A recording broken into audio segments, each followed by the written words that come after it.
Hey guys, and welcome to a new kind of video where today I'm just going to be talking, spitball into the camera, giving you my honest opinions and just letting you know a few different things. So yeah, we're going to do a new format video, and today I'm going to be going through basically a specific topic where literally I'm just going to look at the camera, talk through what I know, and kind of see if it's going to help you guys get started or scale your management business. So I've been asked this question a lot, but I just wanted to run through the difference between rent to service accommodation, which a lot of people know about or hear about. We hear about rent to rent on social media.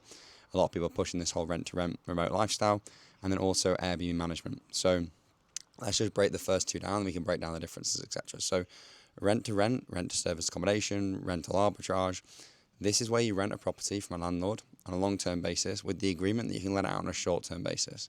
And you make the difference between what you pay the landlord in rent plus bills and what you rent out on a short-term basis. So if you're paying the landlord £1,000 a month plus your bills and it gets to £1,600 a month, or you can switch it to dollars if you want to go for dollars, but you're renting out for £3,500 a month, then you're making the difference between the £3,500 and the £1,600. That is it in its most simplest form. All right, you are the ones running it as Airbnb. The landlord's getting fixed rent, and you're making the difference. So that is rent to rent. That is rental arbitrage. That is rent to service accommodation, and that is what a lot of people push on social media because it's where you can get into property with very little cost. And then the other side is Airbnb management. And now not a lot of people actually talk about Airbnb management because not a lot of people actually do it. So this is where you manage a property for someone else, and you take a cut of the revenue. It's like a percentage of the revenue. So if there's £3,500 a month, you take somewhere between 14 to 22% of that revenue, depending on what you've agreed with the landlord. And the difference here is that you don't have to set the property up. You don't have to pay fixed rent. There's not as much risk. So we'll go through the full difference in a second. But yeah, Airbnb management, in the simplest form, it is where you manage a property for someone else as an Airbnb. So they've got a property. You say, look, I want to manage this for you as an Airbnb. You're going to make 20 to 30% more than if it was as a standard rental. So that's the two different models that I teach, and that's what I also do as well. We're about 30% rent to SA properties, and then we have about 70% management. So we've got 70 plus management clients, and then we've got 30 plus rent to rents as well, or rent to SAs. So they're all the same thing as well. If someone says rent to rent, if someone says rent to service accommodation, if someone says rental arbitrage, they are literally all the same thing. Just different ways to skin a cat, but I guess it's just different ways to say the same thing, right? So then the other side, Airbnb management, holiday let management, service accommodation management, again, all the same things. And yeah, like I say, that's when you manage a property for someone else.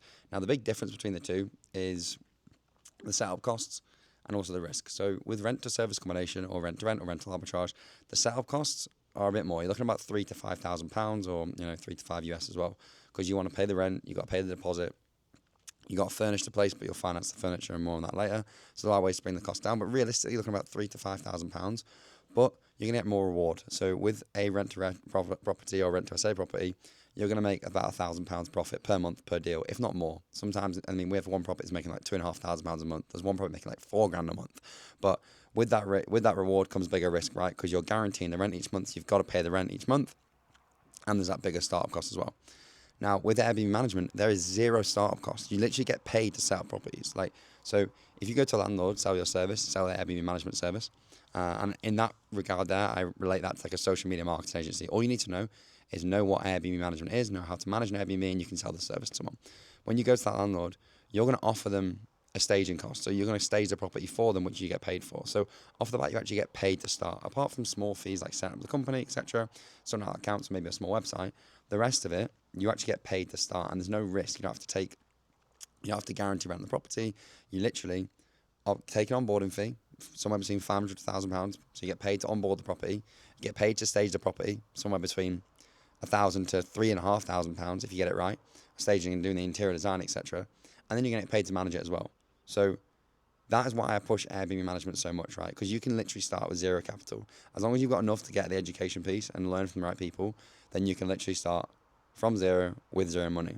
And the only reason I'm qualified to say that is because I have more than 70 properties. We're still scaling. Like I literally just pitched the landlord this morning to manage 8 properties, 8 apartments in an apartment block in the city centre of Manchester. And that's not going to cost us anything to set up. We're actually going to get paid an onboarding fee per property. We're going to get paid to stage, we're going to get paid to all the photos, paid to do the interior design, etc.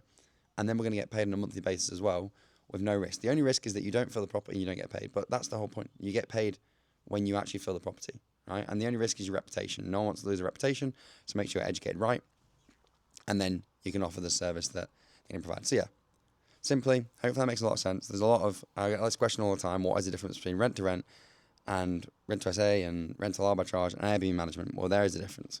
And if you want to know more, then feel free to message me on Instagram and I can give you some more detail as well. But yeah, hopefully that helps. I'm going to do some more videos like this. Me to the camera, telling you what I know. I'll see you guys in the next one. Cheers. Oop.